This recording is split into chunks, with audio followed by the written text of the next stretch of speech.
चलो। Good afternoon all of you.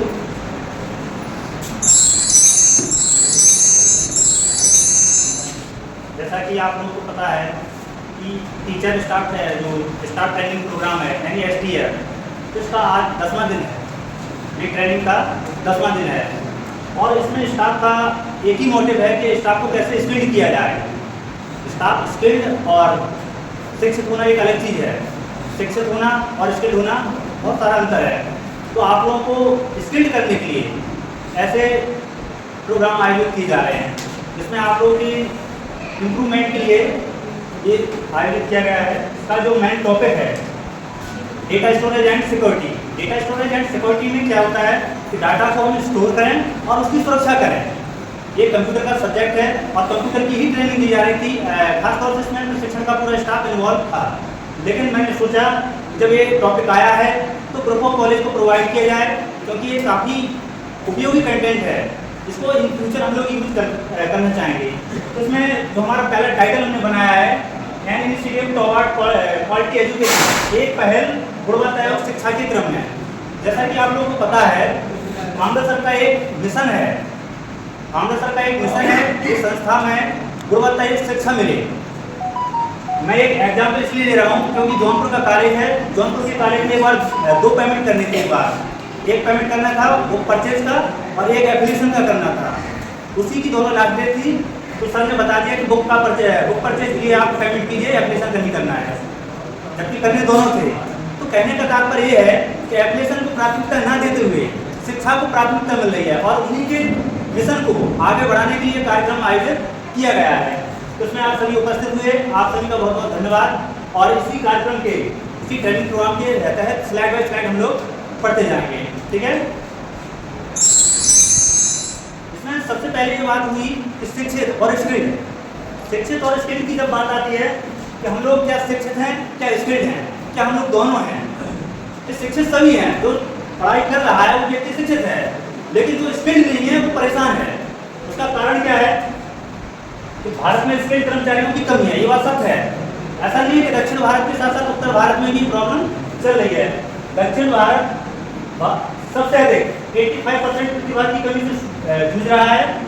Man power group India एवं मध्य पूर्व के प्रबंध निदेशक संदीप गुलाटी ने कहा है प्रतिभाओं की निरंतर कमी और 2025 तक 80% संगठनों को यानी पदों को भरने के लिए संघर्ष करना सामूहिक कार्रवाई की तत्काल आवश्यकता से रेखांकित करता है।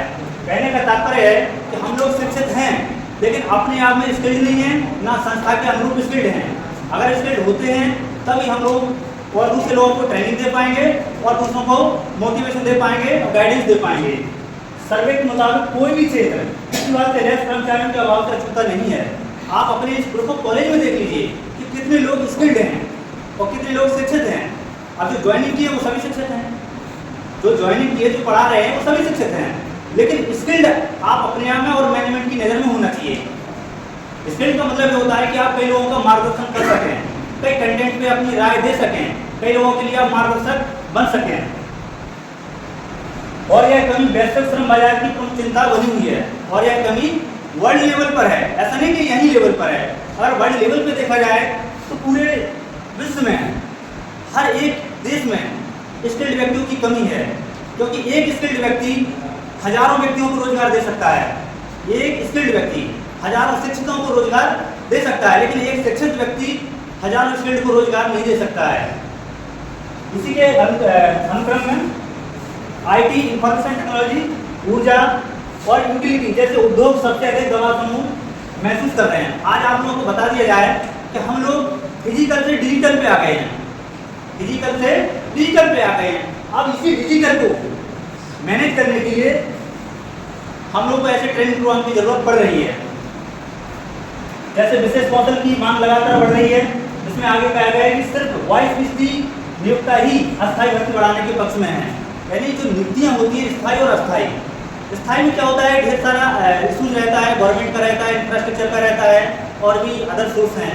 तो आज स्किल्ड न होने के कारण हम लोगों को संविदा पे नौकरी करनी पड़ रही है, प्राइवेट में नौकरी करनी पड़ रही है। अगर आप स्किल्ड होते हैं तो यकीन मानिए कि आपकी जॉब लगे या ना लगे, आप कुछ करें या ना करें, लेकिन आप स्किल्ड हैं तो हर क्षेत्र में आप फिट हैं और आप हर क्षेत्र में सबसे आगे रहेंगे। नेक्स्ट स्लाइड में, भारत में स्किल्ड कर्मचारियों की कमी होने के कारण है। ऐसा नहीं है कि स्किल्ड कोई एक अलग टाइप का वो मुद्दा है जिसमें व्यक्ति स्किल्ड नहीं है, उसके कई कारण हैं जो कारण हमारे ही भौगोलिक दायरे में है। जैसे इसमें है शिक्षा प्रणाली, एजुकेशन सिस्टम। हमारा जो अब तक का राष्ट्रीय शिक्षा प्रणाली है वो अभी तक 3 आई है मात्र। सबसे पहला था 1968, 1986 और जो हमारी लेटेस्ट है न्यू एजुकेशन पॉलिसी 2020 है, ठीक है ना।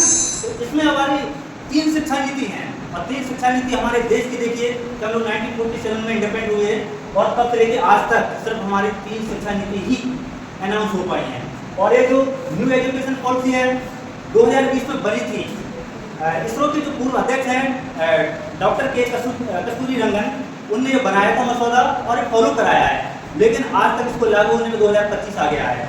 रिसेंटली अभी लागू किया गया है, जो कि अभी अमल में आने तक कम से कम 4 से 5 साल और लग जाएगा, क्योंकि कोई चीज़ या तो एक साथ आपको फॉलो करना है तो उतना बड़ा इंफ्रास्ट्रक्चर होना चाहिए, मैन पावर होना चाहिए, उतना कौशल होना चाहिए और उतना प्रोग्राम होना चाहिए, तब जाके उसको दायरे में फॉलो किया जा सकता है। अदरवाइज आप योजना बना दें, लागू कर दें, लेकिन धरातल पर आना एक बड़ी चुनौती होती है। दूसरा है प्रशिक्षण की कमी। अगर कोई योजना आ जाती है तो उसमें ट्रेनिंग भी होना चाहिए। अगर कोई न्यू लॉन्च हुआ है तो आप लोगों को अवेयर किया जाए और आपको शिक्षित किया जाए, बताया जाए कि आपको ऐसे आगे बढ़ना है, तब जाके उसमें व्यक्ति स्किल होगा और आगे दूसरों को प्रमोट करेगा। उद्योग की जरूरतों के मुताबिक कौशल आधारित प्रशिक्षण कार्यक्रम पर्याप्त नहीं है। कहने का तात्पर्य है कि इंडस्ट्रियों में अगर आप स्किल्ड कर रहे हैं तो यकीन मानिए कि आप लोग फुल स्किल्ड नहीं हो पाएंगे, क्योंकि आप प्रोडक्शन बेस कर रहे हैं, ना कि फुल लेवल में कर रहे हैं। सभी को अगर आप स्किल्ड करते हैं तभी आगे कार्यक्रम सफल माने जाएंगे। नेक्स्ट है शिक्षा और उद्योग में असमानता है। हमारा क्या है, जो उद्योग जगत है वो कहता है कि हमें प्रोडक्शन से मतलब है। अब आप अनएजुकेटेड हैं या वेल एजुकेटेड हैं, इससे कोई मतलब नहीं। हमारा जो प्रोडक्शन है, हमारा उत्पादन है, वो बराबर बना रहना चाहिए, लेकिन इस बीच में गुणवत्ता जो होती है वो खत्म हो जाती है, क्योंकि गुणवत्ता सिर्फ स्किल्ड व्यक्ति ही दे सकता है, अदरवाइज कोई व्यक्ति नहीं दे सकता है। नेक्स्ट है ग्रामीण शहरी विभाजन। आज हमारा जो देश है सबसे ज़्यादा पॉपुलेशन ग्रामीण क्षेत्रों में है। आज नई नई योजनाएं चलाकर ग्रामीण लोगों को शहरों में बसाया जा रहा है और शहरों में बसाया जा रहा है जिससे कि शहरों का विकास हो जाए। तो जो व्यक्ति शहर में आएगा तो कुछ न कुछ रोजगार करेगा और जब रोजगार करेगा तो उसकी ग्रोथ जीडीपी बढ़ेगी।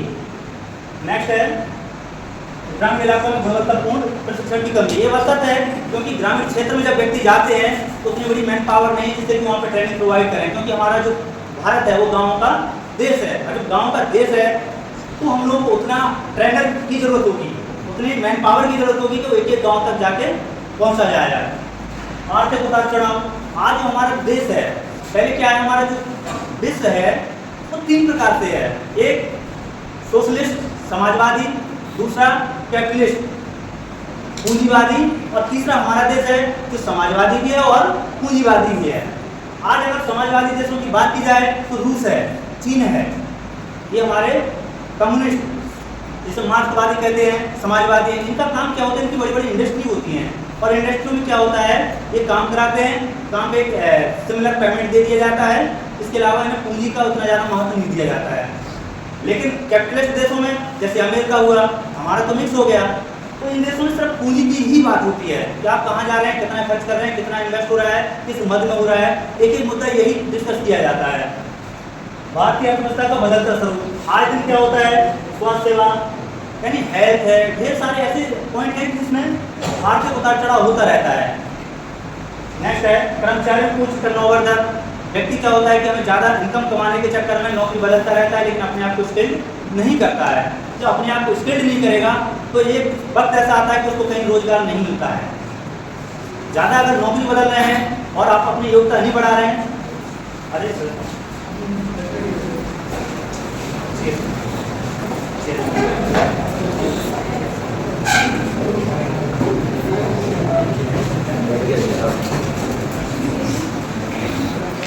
जैसा कि हमारा पॉइंट था कर्मचारियों की उच्च टर्नओवर दर।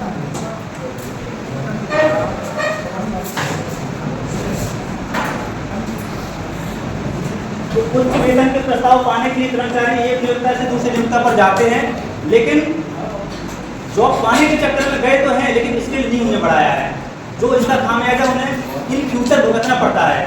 नेक्स्ट है, भारत में कुशल कर्मचारियों उद्योग से प्रभावित हैं, तो इनकी प्रॉब्लम्स हैं। अगर आप स्किल नहीं है तो आप कहीं भी फिट नहीं है। इसी क्रम में नेक्स्ट स्लाइड है, आज का जो टॉपिक है staff training programme STP, main topic of days of staff training programme, स्टाफ प्रशिक्षण कार्यक्रम के 10वें दिन का प्रमुख विषय है डेटा स्टोरेज एंड सिक्योरिटी। अब डेटा की हिंदी आंकड़ा है, हम लोग बोलते रहते हैं डेटा, ठीक है ना, आंकड़ा भंडारण और सुरक्षा है, डेटा को सेव करना और उसकी सुरक्षा करना है। नेक्स्ट स्लाइड है, diagram of data storage security. आज जो हमारा डाटा है, पहले क्या होता था, हमारी फाइल होती थी, बड़ी बड़ी फाइल होती थी, रैक होती थी, हम लोग सुरक्षित कागज का कागज लगाते जाते थे, पर हमारा डाटा बढ़ता जाता था। डाटा वो भी था, वो फिजिकल था, आज डाटा डिजिटल हो गया। आज जो कि नेक्स्ट स्लाइड के माध्यम से बताते हैं डेटा कहाँ आता है। Definition of data and data storage. What is data? Data किसी विशिष्ट मात्रा में व्यवस्थित तत्वों और आंकड़ों का समूह होता है। डेटा को कच्चे अल्फान्यूमेरिक मानों के रूप में परिभाषित किया जाता है। डेटा को संग्रहित करने के लिए कंप्यूटर मोबाइल के CPU मेमोरी में जगह दी जाती है। डेटा का इस्तेमाल किसी प्रोग्राम को शुरू करने, गतिविधि में रोकने में किया जाता है। अब डेटा क्या होता है हमारा? टेक्स्ट भी होता है, जैसे हम लोग ABCD, एक हमारा क्या है, टेक्स्ट है, आज से ज्ञान तक ये हमारा टेक्स्ट है। ऑडियो कोई आवाज़ है, ये भी डेटा है। वीडियो जो रिकॉर्ड हो रहा है, ये भी डेटा है। पिक्चर जो फोटो होती है, वो भी डेटा है। सिंबल, प्रतीक चिन्ह, ये भी डेटा है। हम लोग इस ग्रुप को मिला के कोई भी काम कर सकते हैं। नेक्स्ट इसमें व्हाट इज डेटा स्टोरेज। अब जब डेटा है तो डेटा कहाँ सेव होगा? तो डेटा सेव करने की व्यवस्था बनाई गई है। डेटा स्टोरेज का मतलब है डेटा को सुरक्षित रखना और उसे जरूरत पड़ने पर आसानी से पाया जा सके, यानी उपयोग किया जा सके। डेटा स्टोरेज के लिए कई तरह के डिवाइस और तकनीकी उपलब्ध हैं। इसमें नेक्स्ट है डेटा के प्रकार।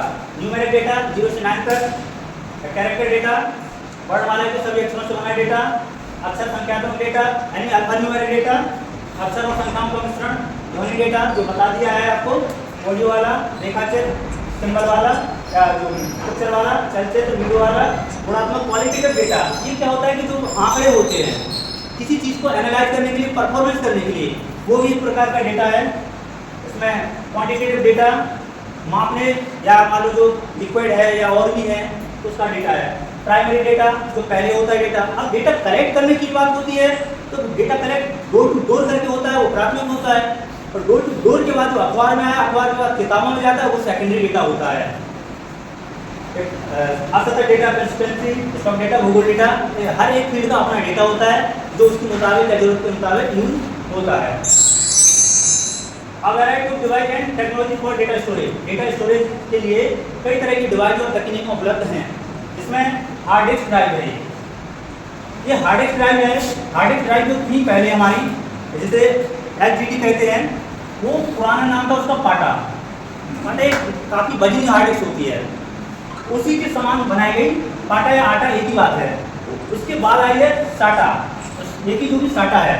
इसके बाद आई SSD, ये SSD है और ये SSD का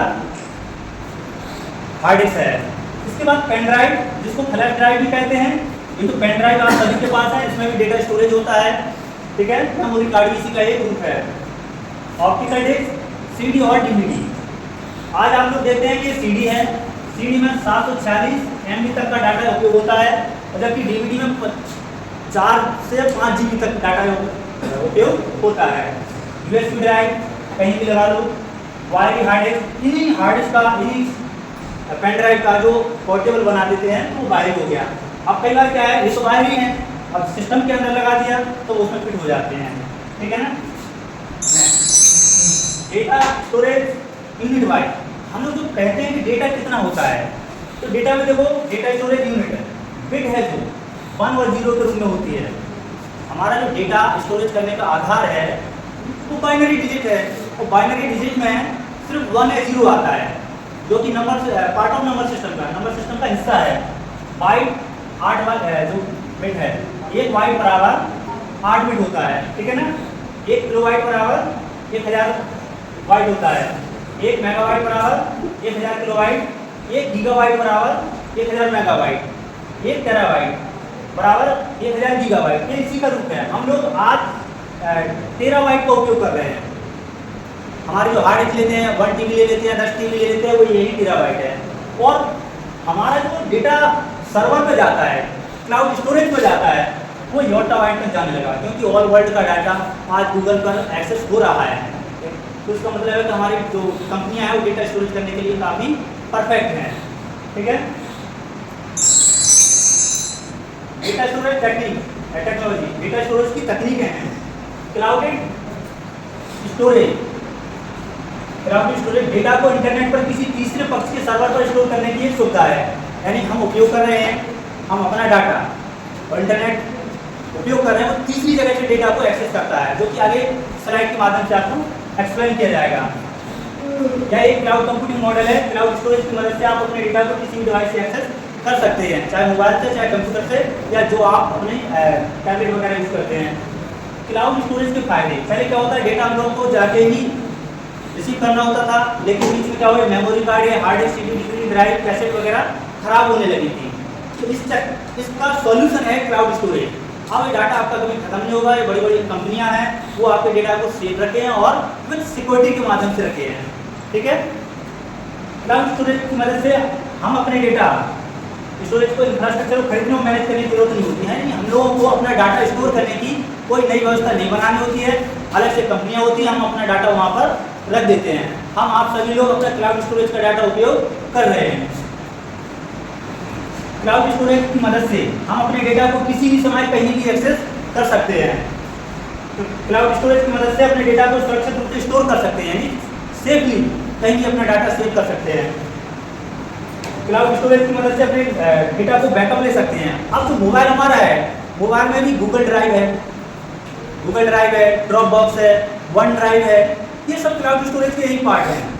क्लाउड स्टोरेज की कंपनियां ही अपना डाटा उसमें आप लोग सेव कर सकते हैं। और कभी भी आपका मोबाइल खो जाए, कुछ भी खो जाए, अपना ईमेल आईडी लॉगिन करो, उसकी आईडी लॉगिन करो, अपना डाटा सारा रिकवर कर सकते हैं। यानी आप चोरी होने, खराब होने, डैमेज होने की कोई दिक्कत नहीं है। क्लाउड स्टोरेज की मदद से हम अपने डेटा को साझा कर सकते हैं, यानी कहीं भी ट्रांसफर कर सकते हैं। क्लाउड स्टोरेज के प्रकार सार्वजनिक, पब्लिकली भी होता है, निजी भी होता है। जैसे हमारा जो जीमेल है, रेडमेल है, याहू है, हॉटमेल है, ये सब अलग अलग हैं। और अपना जैसे डोमेन है, हम लोग पहले बार उस दिन का भी डोमेन बनवा सकते हैं, लेकिन उसको पेड करना पड़ेगा। हम लोग जीमेल से ले लेते हैं तो कुछ समय तक वो क्या फ्री दे देता है, इसके बाद अगर क्लाउड लेंगे तो हम लोगों को पेमेंट करना पड़ेगा। क्लाउड डेटा स्टोरेज कंपनी, हम लोग जो अपना डाटा है ऑनलाइन है, उसको अपलोड करने के हैं iCloud, one drive, Google drive, इसकी नाम का है, देखनी है, अमेजोन भी है, ड्रॉपबॉक्स है, पोलर बैकअप है, आइस ड्राइव है, आई बैकअप है। ये कंपनियां हैं, आपके डेटा को टोटल सुरक्षित रख सकती हैं। हम लोग जो डेटा है कंप्यूटर में बनाते हैं, अपना जो सॉफ्टवेयर है वो भी एक डेटा पर सेव है कि कहीं व्यक्ति रहे या ना रहे, लेकिन डेटा सुरक्षित रहे। क्योंकि जब इतनी बड़ी संस्था हो जाती है तो उसको ऑर्गेनाइज करना, उसके डेटा को सर्वाइवल और फिटेस्ट करना हम लोगों के लिए चुनौती हो जाती है। नेक्स्ट स्लाइड है, इसी में एक और है डेटा स्टोरेज हो गया। डेटा स्टोरेज की तकनीक भी है रैम को हिंदी में यादृच्छिक अभिगम मेमोरी कहते हैं। रैंडम को मतलब अचानक, क्विकली, अभिगम मेमोरी मतलब उसको एक्सेस कर सकते हैं। ठीक है, यह कंप्यूटर एक अस्थायी मेमोरी है, इसमें डेटा स्टोर होते हैं जिनकी कंप्यूटर को जल्द से जल्द जरूरत होती है। आपको पता है कि हम लोग जो रैम में टाइपिंग करते हैं, गेम चलाते हैं, कुछ भी सबमिट करते हैं, कुछ भी करते हैं, वो सबसे पहले रैम में जाता है और रैम के बाद डाटा जाता है हार्ड डिस्क में। रैम के बाद डाटा हार्ड डिस्क में जाता है। कंप्यूटर के सबसे बुनियादी तत्वों में से एक है रैम। ठीक है, रैंडम एक्सेस मेमोरी के बारे में जरूरी बातें हैं। रैम में बिजली बंद होने पर इसमें से डाटा गायब हो जाता है, यानी जो आप सेव नहीं किए, आप टाइपिंग कर रहे हैं, कुछ काम कर रहे हैं, तब तक उसमें डाटा रहेगा और लाइट चली गई या सिस्टम कुछ प्रॉब्लम्स आ गई, बंद हो गया तो वो डाटा निकल जाएगा। अगर इस बीच में आपने सेव कर दिया तो वो डाटा कहाँ चला जाएगा, हार्ड डिस्क में चला जाएगा। ठीक है ना, ज़्यादा रैम होने का मतलब है ज़्यादा डेटा को लगभग तुरंत एक्सेस और पढ़ा जा सकता है। अब कई बार क्या होता है कि कई सिस्टमों की रैम कम होती है, 1 GB होती है, कई सिस्टमों की रैम 12 GB होती है।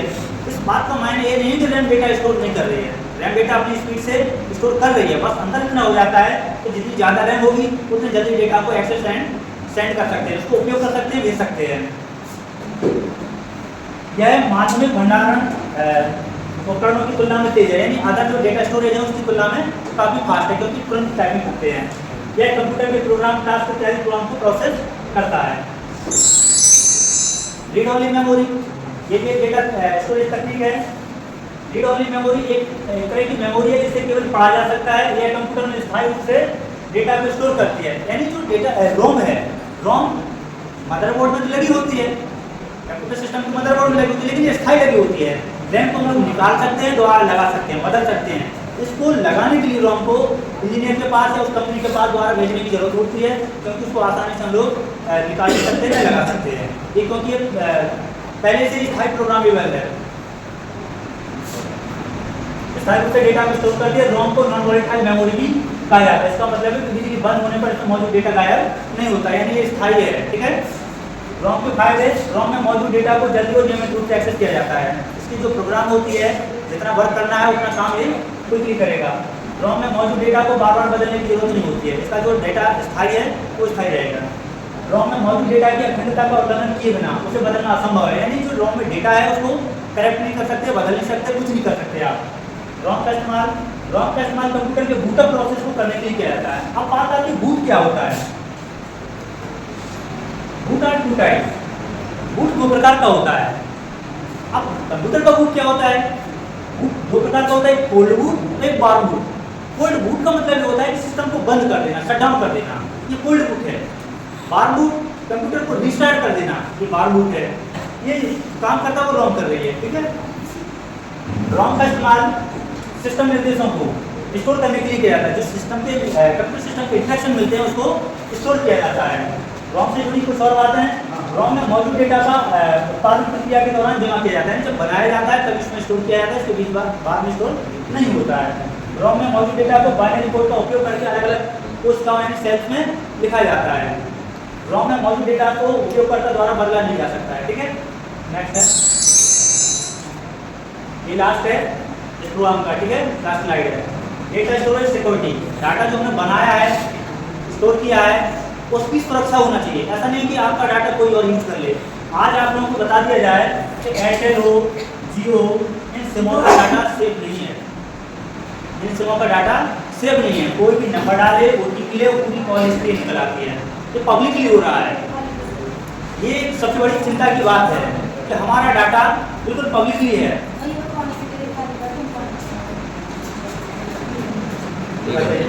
हेलो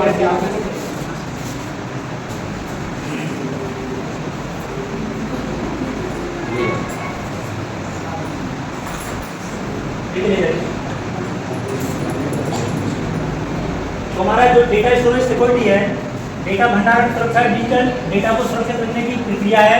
इसमें डेटा को अनाधिकृत यानी अनएक्सेस से बचाना है, हमलों से बचाना है यानी वायरस से बचाना है, और डेटा को सुरक्षित रूप से स्टोर करना है। डेटा भंडारण सुरक्षा ऑन प्राइमिस मतलब मांग के आधार पर बाहरी डेटा सेंटर और क्लाउड में स्टोरेज होती है। हाँ, कोई ऐसी कंपनी की सिम है जिसमें अपना डेटा सुरक्षित रहे, इन लोगों को उपयोग करके यूज कर सकते हैं। प्राथमिकता के आधार पर इन लोगों को छोड़ के काफ़ी डाटा निकालना आसान नहीं होता है। ठीक है ना, डेटा भंडारण सुरक्षा के फायदे क्या हैं? डेटा को हैकिंग, मैलवेयर और साइबर हमलों से बचाना है। अब ये निर्धारित करता है कि हम जिस कंपनी में डेटा स्टोर कर रहे हैं उसकी जिम्मेदारी हो जाती है कि हमारा डेटा सुरक्षित रहे, सेफ रहे। ये वायरस का काम होता है सिस्टम को बचाना, या और वायरस भी अब तो एंटीवायरस क्या है, एक प्रकार का सॉफ्टवेयर ही है, एक प्रकार का सॉफ्टवेयर जिसको हम लोग बचाएगा सेव कर सकते हैं। डेटा को अचानक या जानबूझकर नुकसान या विनाश से बचाना है। कई बार क्या होता है कि हम लोगों की जैसे लाइब्रेरी है या हार्ड वाला जो डेटा है, फिजिकल डेटा है, वो आग लग जाती है, तब क्या होता है, पूरा डाटा खत्म होता है। इसी में क्या होता है, करप्शन बढ़ जाता है।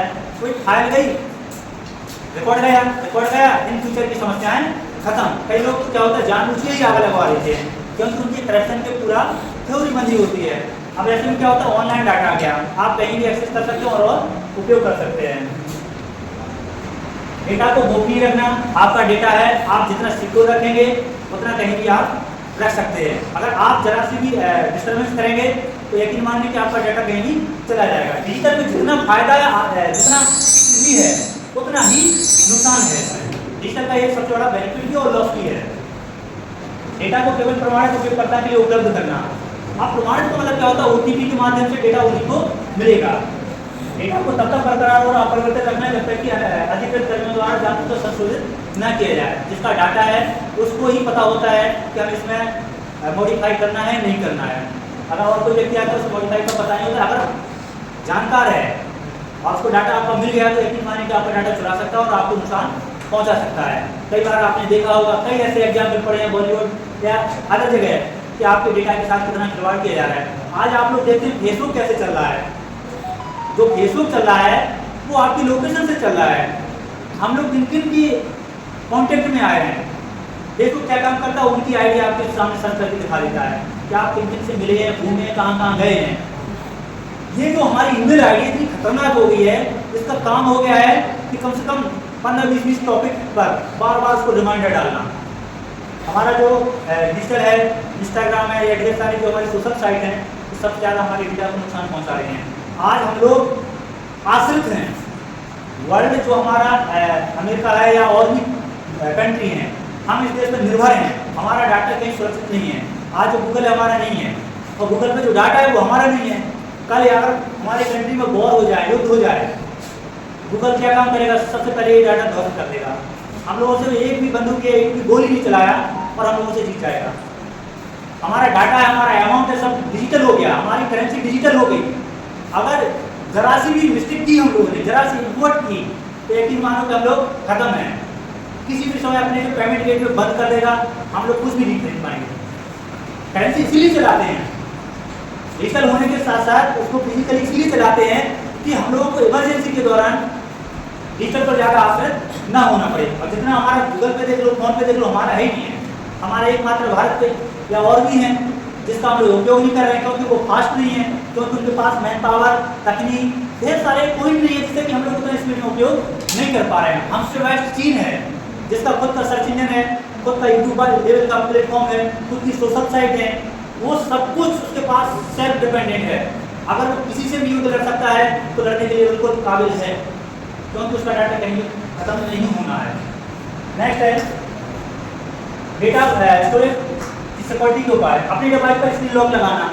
स्क्रीन लॉक भी लगाओ, लंबा चौड़ा लगाओ, जिससे कि कहीं डाटा आपका मिसयूज ना हो। अगर डाटा आपका मिसयूज हो रहा है तो आज आप देख रहे हैं, आज एक समय होता था फेसबुक क्या होता था कि लोगों को जोड़ने का काम करता था, आज फेसबुक तोड़ने का काम कर रहा है। जो व्यक्ति जुड़ा है, एक अनुचित कमेंट आ गया, अनुचित कॉल आ गई, अनवांटेड कॉल आ गई, आपकी फैमिली में शेयर हो गई या पता चल रहा है पब्लिकली क्या हो रहा है। और सबसे खतरनाक ये आ गया AI, DeepSeek, ये ऐसे ऐसे आ गए हैं। आप अपनी फोटो दूसरी जगह भिजवाने से बचें। अगर आपकी सेपरेट फोटो आती है तो यकीन मानिए कि आपको और सबसे बड़ा नुकसान होने वाला है। एक सेपरेट फोटो किसी व्यक्ति के साथ खड़ा करने से ऐसी ऐसी ऐप्स हैं तो दोनों को मर्ज कर देते हैं और ऐसे लगेगा कि आप बिल्कुल जेन्युइन वही काम कर रहे हैं जो वीडियो में दिखाया गया है, जबकि ना आपका संबंध उससे है ना उस सामने वाले व्यक्ति का संबंध उससे है। और ये AI DeepSeek ने सबसे ज़्यादा नुकसान किया है। अगर आप सिक्योरिटी के लेवल से जानना चाहते हैं तो अपनी फोटो या अपने फैमिलियर मेम्बर्स को रिलायबल कीजिए, भरोसे में लीजिए। ये DeepSeek का भी काम हो सकता है, AI का भी काम हो सकता है। कभी भी ये नहीं सोचना कि ये आपकी फोटो कैसे आ गई। ऐसे ऐसे फोटो आने लगे हैं कि आप लोग जिनका कोई ताल्लुक नहीं है और वो आपके साथ घटना करने के लिए उतारू बैठे हैं। और उसी के आधार पर हमारा अभी क्या है, जो लॉ है अभी उसमें और ज़्यादा वर्क नहीं किया है, वो उसी फोटो को आधार बना के मुकदमा लेके जा रहे हैं। आप लोगों को सचेत होने की जरूरत है, फीमेल को, मेल को भी और सभी के लिए, कि अब फोटो ट्रस्टेड साइट पे ट्रस्टेड व्यक्तियों के साथ ही रहे। ऐसा ना हो कि आप कहीं दें और कोई मिसयूज करके उस फोटो की वीडियो बन जाती है। ये लाइव है, हमने देखा है, बनाई है, पता है ये। और जिनकी बनाई है उन्हें भी पता है कि बताइए हमारा तो कोई ताल्लुक ही नहीं था, हमारे घर में। अगर व्यक्ति खड़ा है तो पता चले मूवमेंट करने लगा है। ये समस्या है, आप लोग इससे बचना है और इसको अवेयर रहना है, ठीक है। डेटा साइकिल मैनेजमेंट का पालन करना है। अगर डेटा के लिए जो वेरिफिकेशन कोड आते हैं या सुरक्षा के लिए मानक स्टैंडर्ड आते हैं उससे बचिएगा। डेटा सुरक्षा की पॉलिसी जो होती हैं उनको हर जगह एक्सेस मत करो। अपना सीमित डेटा है, सीमित उपयोग करो, मोबाइल में रखो या अन्य बैकअप में रखो, पर ट्रस्टेड साइट पर रखो, ना कि अनऑथराइज एक्सेस करा लीजिएगा, ठीक है। डेटा सुरक्षा नीतियों का पालन करना, डेटा सुरक्षा प्रक्रियाओं का पालन करना, समय समय पर अपने सिस्टम की जांच करना, कंप्यूटर सिस्टम की जांच करने की कोई बदल तो नहीं रहा है, कोई प्रॉब्लम तो नहीं कर रहा है, बार बार कोई एक्सेस तो नहीं कर रहा है, किसी भी कमजोरी को तुरंत उसका समाधान करना या अपनी सुरक्षा से बचाव करना। ये आज हमारा 10 मिनट का टॉपिक था, जो कि इंट्रोडक्शन लेवल है, ना कि डीप लेवल है। अगर डीप लेवल देखा जाए तो काफ़ी टाइम चला जाएगा, क्योंकि एक एक कंटेंट का फिर डीप निकाला जाएगा, डीप में से और डीप निकाला जाएगा तो काफ़ी समय लग जाता है। ये सिर्फ इंट्रोडक्शन लेवल है, सिर्फ पार्ट फर्स्ट ही है, इससे ज़्यादा कुछ नहीं है। अगर नेक्स्ट मौका मिलेगा तो इसका नेक्स्ट पार्ट लाया जाएगा। Thank you. और किसी को कुछ पूछना है डेटा के बारे में, डेटा स्टोरेज के बारे में, सिक्योरिटी के बारे में, किसी की कुछ क्वेरी हो? अगर नहीं पूछना है तब ये क्लास फिनिश है, ठीक है ना।